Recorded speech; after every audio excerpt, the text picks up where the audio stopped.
I introduce our guest speaker. She has been a household name for long before she entered public service. Her name evokes grace, elegance, and steadfastness. Kita dyan. A returning legislator Natatakloban? in the 19th Congress.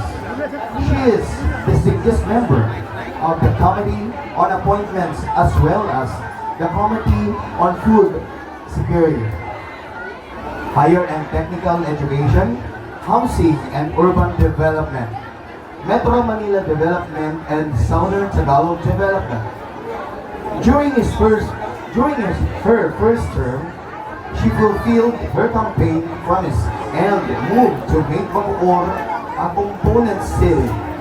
Now, a thriving and bustling urban center geared towards environmental preservation and sustainability. An advocate, a champion of various causes for women empowerment and welfare to education and environment. Health is one of her primary causes, a cornerstone of a strong nation. A nurturing nanay, hailed as nanay ng mga Bacorenyo, alagang Ate Lani.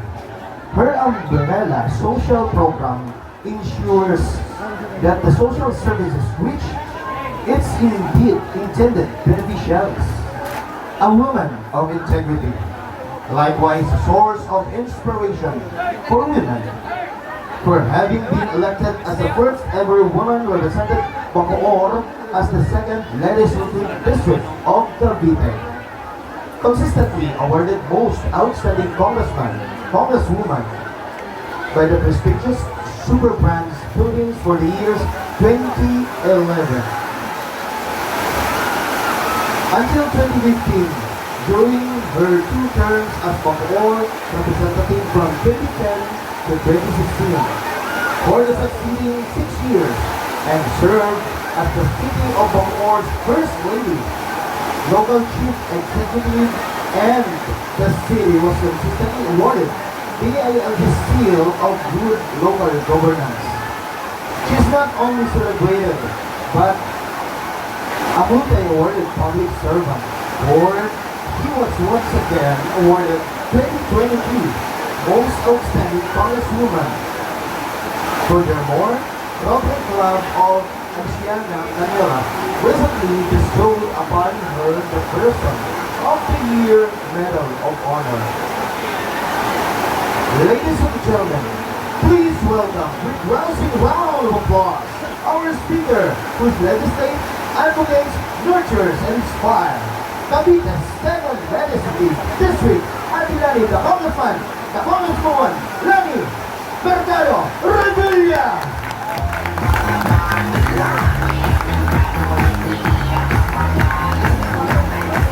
Maraming salamat po. Isang maulang hapon po sa ating lahat. Ako, nilalap po tayo. Pagbati po muna sa PDI National President, si Mr. Lebron Jean Galliano. Palakpakan lang po natin. Ang inyong chairman ng Philippine Drum and Lyre Associates Incorporated, Mr. Ryan Bleserio Calamos. Palakpakan po natin. PDI Grievance Director, Mr. Albert Gutierrez. Hello, sir. Sa lahat po ng opisyales at miyembro ng Philippine Drum and Lyre Associates Incorporated, sa lahat po ng ating mga participants, ako, isa-isayin ko po yung mga bayan-bayan na ito, medyo madami kami. Nandito po ba mga taga Quezon City? Ayan.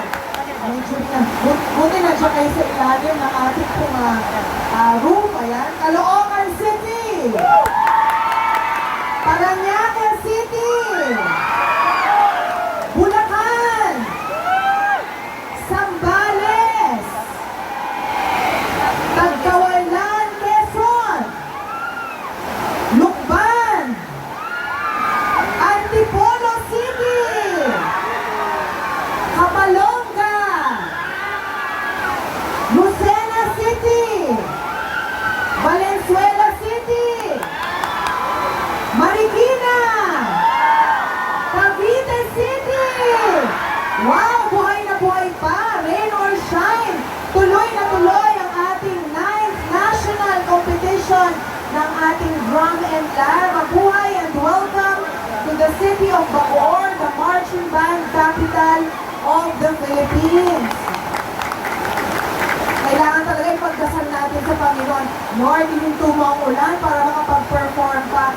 Ang ilan pa bang participants?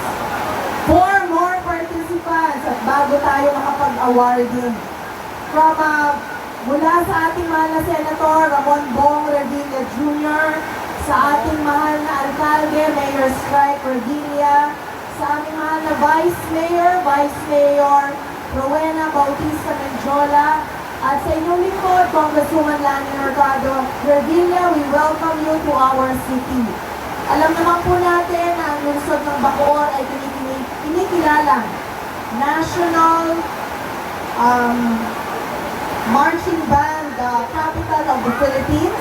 Pinirmahan ko ang ating batas na ito noong panahon ng ating dating Pangulo Presidente Duterte. At magpahanggang ngayon, pinapatunayan po natin na masigla ang larangan ng pagiging musiko dito po sa lungsod ng Bacoor. Naaalala ko pa tuloy noong 2020, nung tayo po ay nag-initiate ng isang International Marching 2018, nung ating po ginawa ang International Marching Band Competition dyan po sa may MOA Arena, kasama rin po natin ang PDLI noon. At magpahanggang ngayon na mag-2024 ay kasama pa rin natin ang PDLI. Palakpakan po natin ang PDLI. Pinapakot din po ng ating mahal na Senator Bong Revilla ang kanyang pagbati sa lahat po ng mga lungsod at mga bayan na nag-participate. Natutuwa po ako na majority sa ating po mga participants ay mga estudyante from elementary and high school. At isang napakagandang balita ang pumasok ngayong linggong ito, just yesterday or 2 days ago, nabalitaan po natin na isang batas ni Senator Bong Revilla ang nag-lapse into law.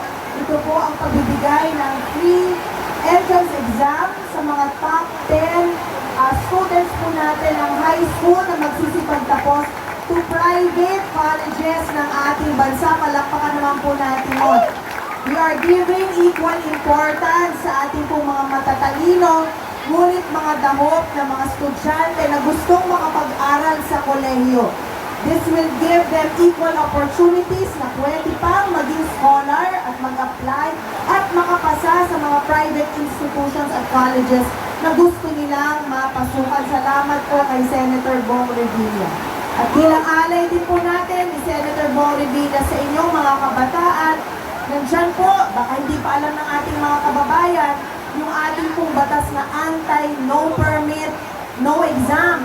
Pinagbabawal po ang hindi pagbibigay ng examen sa mga kabataang nag-aaral sa mga private schools kahit sila po ay hindi nakakabayad pa ng kompletong tuition fee. Importante po na makapag-examine sila para lesser ang dropout rates po natin sa mga estudyante na nag-aaral sa mga pribadong paaralan na kalimitan ay may bayad ng tuition fee. Siyempre, ang ating mga pampublikong paaralan talagang libre na po yan. Elementary, high school, at ganun po ang ating mga state colleges. At yung ating mga guro, masaya. Dahil po sa pagpasok ng ating pong school year 2025-2026 ay nabiyayaan ang ating pong mga public school teachers ng additional teaching allowance na hindi po kakaltasan ng taxes dahil ito po ay hindi naman income kundi gastos nila. From 5,000 pesos ang teaching allowance ng ating public school teachers ay aabot na sa 10,000 pesos. Palakpakan lang po natin ang ating po mga public school teachers. And of course, ang pinakagusto ng lahat, lalo-lalo na ang mga senior citizens, ang mga lolo't lola, mga nanay at tatay, hindi na kailangan umabot po kayo ng 100 years old para makakuha ng ayuda from national government. Starting next year, ito po ay i-discuss po namin sa Kongreso at sa Senado. Dapat mapondohan po ito dahil napirmahan na hong batas ito ng ating mahal na Pangulo, ang ating mga lolo't lola, nanay at tatay na magse-celebrate ng kanilang kaarawan mula March 15, 2024 onwards na nag-celebrate ng 80 85, 90 at 95 ay tatanggap po next year ng 10,000 pesos. At kung kaya pang umabot syempre ng 100 years old, aba, edi may 100,000 pesos pa rin sila. Palakpakan naman po natin. Yan po yung mga batas na sunod-sunod na napirmahan at napaprubahan ng ating pamahalaan through, of course, the help of our President Bongbong Marcos and through our principal author na si Senator Ramon Bong Revilla Jr. Okay? So ako hindi na masyadong magpapakahaba pa kahit gusto kong pahabain pa ang aking speech para tumila na ang ulan. Ayan, alam kong excited pa ang ilan sa ating pong mga banda, mga drum and lyre bands na mag-perform muli. Ito po si Ate Lani Mercado Revilla, kinatawan po ng ikalawang distrito ng lalawigan ng Cavite ang bumabati po sa inyong lahat. Congratulations po in advance to the winners of our drum and lyre competition, our national drum and lyre competition. At sana, lagi pa ho natin pag-ibayuhin ang kultura ng musiko. Huwag ho natin papatayin ang industriyang ito dahil creative is now. At alam naman po natin na namamayagpag ang creative industry na ito. At sana po ay lalo pa natin pagyabungin ang kultura ng musiko. Ito po si Ate Lani Mercado Revilla, kasama po si Senator Bong Revilla, Mayor Strike Revilla at Vice Mayor Ate Rowena Bautista Menjola. Nagpapaalala po sa ating lahat na tayo po ay magsama-sama at magtulong-tulong na pagyabungin ang ating pong kultura ng musika. Maraming salamat po. Alright, mabuhay Congresswoman Lani Mercado Revilla, 2nd District of Cavite.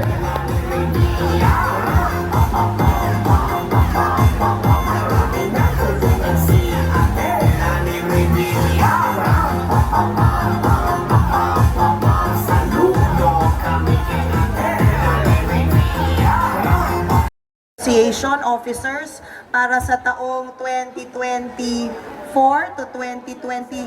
3 taon pala kayong manunungkulan. Okay? So, kompleto na po ba kayo?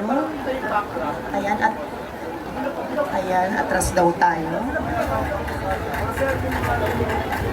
Habang iniintay nating tumila ang ulan.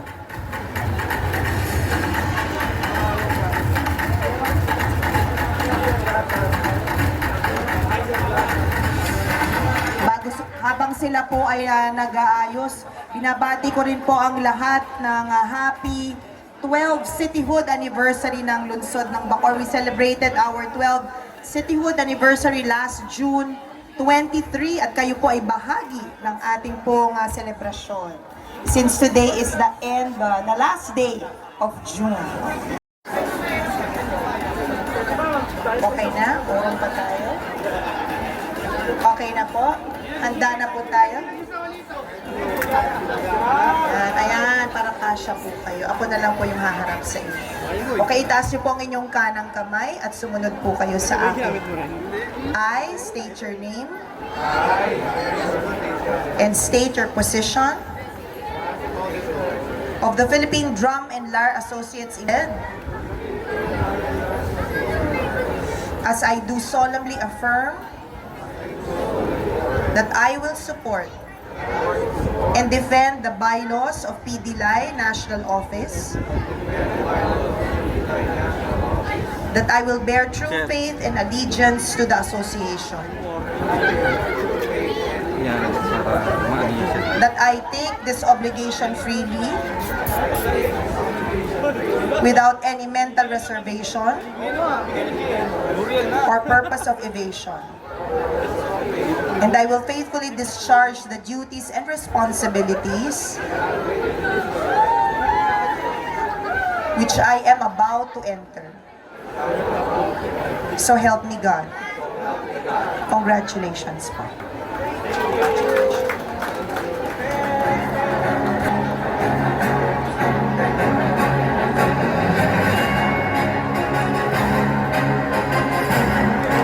Palakpakan po natin ang bagong mga opisyales ng PDLI. Mabuhay po kayo!